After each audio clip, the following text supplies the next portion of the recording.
I mean, do you think there's too many things happening? There's too many causes. Everybody's, tomorrow it's going to be, a petition around, I don't know, people are moving junk from their neighbor's backyard and we're all going to have to petition and get behind them for that. I don't know. It just feels like there's a lot of things happening, Well, I think it's definitely, there's something called, in activism, they call it analysis paralysis. The sunnah of the Prophet ﷺ is his way of life, whatever he would recommend for us and what he would shun.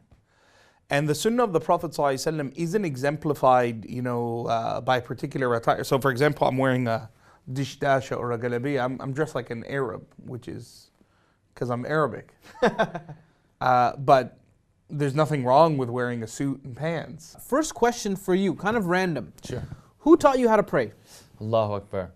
First time I learned to pray was Sunday school. It would be regular, good old brother Shamshir Ali who taught me how to pray. My parents, I guess the biggest thing was, parents didn't force prayer, but they used to do this thing. If we were watching TV, my dad would hand us the remote and say, it's time to pray. And he would walk away. Then my mom would hand to my sister and it would kind of go down till you were stuck there alone and saying, either I'm going to be the grimiest kid in the world and sit here.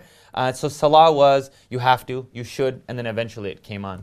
Birds of a feather flock together, as they say. Right, You know what I mean? We see this in the streets. Right. The thugs hang out with, you don't see the thugs hanging out on the college campuses with the students. You know what I mean? Yeah, I hear It's you. just the way it works.